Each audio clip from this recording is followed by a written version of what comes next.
बक्सर में नगर परिषद चुनाव को लेकर सरगर्मी तेज है। अब चूंकि 18 तारीख को मतदान होना है, ऐसे में लोगों के घरों तक जाके प्रत्याशी उनसे संपर्क कर रहे हैं। इसी दौरान नगर परिषद के पूर्व चेयरमैन रह चुकी माया देवी के प्रतिनिधि छोटे सिंह से हमारी बात हुई। उन्होंने कहा कि विकास के लिए नगर परिषद का पुराना कार्यकाल भी बहुत ही स्वर्णिम कार्यकाल माना जाएगा। उसमें विकास के बहुत सारे कार्य हुए हैं। हालांकि जो काम नहीं पूरे हो सके हैं उन्हें नए कार्यकाल में अवश्य पूरा कर दिया जाएगा।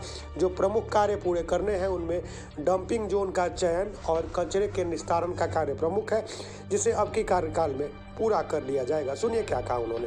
साल सरकार चलाने के बाद फिर सरकार चलाने के लिए लोगों से अपील कर रहे हैं कि मुझे वोट दिया जाए। क्या कहेंगे, कितना विकास किया, कितना अधूरा रह गया? पहला नंबर तो आपको मैं ये बता दूं कि सरकार हम नहीं चलाते हैं, हम एक सहायक हैं। जैसे समाज में जीना है तो समाज में रहना है। माया देवी यहाँ पर अति पिछड़ा की लड़की है और माया देवी पिछला बार चेयरमैन थी। हम लोग उनके सहयोगी थे, क्योंकि हमारे वो मोहल्ला के, हमारी बगल के रहने वाली है। रहा विकास का बात, तो जो बक्सर टाउन है प्रॉपर, उसमें केवल नल्ली छोड़ और सफाई झाड़ू का व्यवस्था छोड़कर बहुत कोई ज़्यादा आवश्यकता लोगों को नहीं पड़ता है। लेकिन जो नया बस्ती बसता है उसका विकास का बहुत ज़रूरत होता है। तो इसका आप प्रमाण देख लीजिए।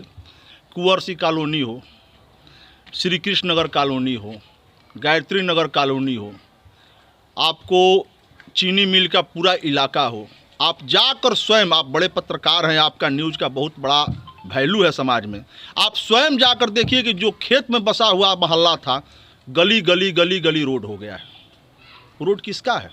नगर पालिका का रोड है।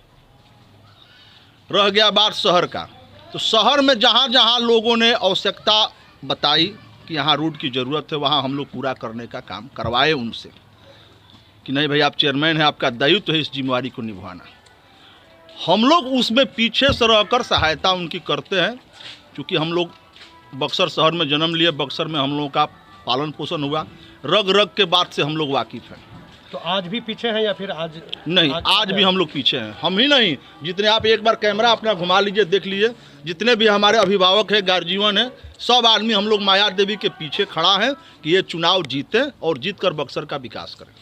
अच्छा, जनता एक बात कह रही है कि आपके यहाँ कोई भी विकास का मुद्दा हो या कोई भी काम लेके कोई जाए तो कैसे जाए, जा नहीं पाएगा, आपसे कोई बात अपनी नहीं कह पाएगा, तो फिर आपको वोट क्यों दें? जी, पहला नंबर तो ये है कि जो दुष्प्रचार कर रहा है या कोई बोल रहे होंगे, तो ये तो मान लीजिए कहने में और करने में बहुत असर है।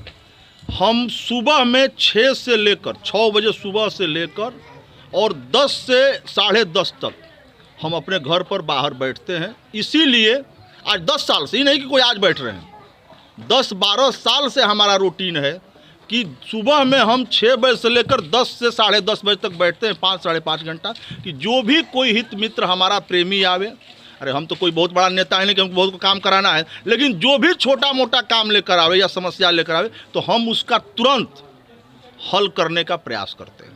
ये आप बात किसी से पूछ सकते हैं कि हम 5 घंटा रहते हैं कि नहीं घर पर, मेरा रोज का नियम है पर डे का। अच्छा, पिछले 5 साल में कितना % काम मानते हैं आप हुआ है बक्सर में विकास का? देखिए, जीवन में कोई भी आदमी का काम या अभिलाषा 100% पूरा नहीं होता है।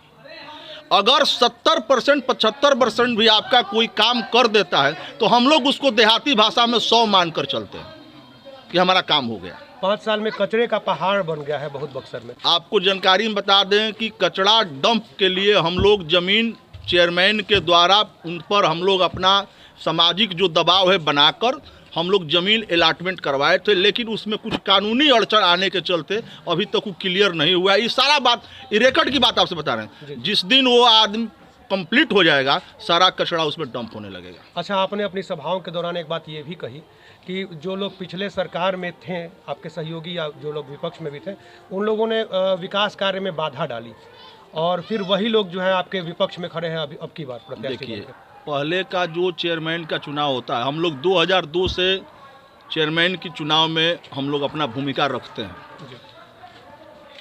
पहले का चुनाव होता था कि वार्ड मेंबर जीतते थे अपने मोहल्ला से और वो फिर लोग चुनते थे चेयरमैन को।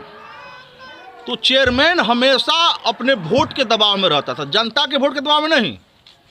जो उनको मत देकर वार्ड कमिश्नर बनाते थे उनके दबाव में रहता था।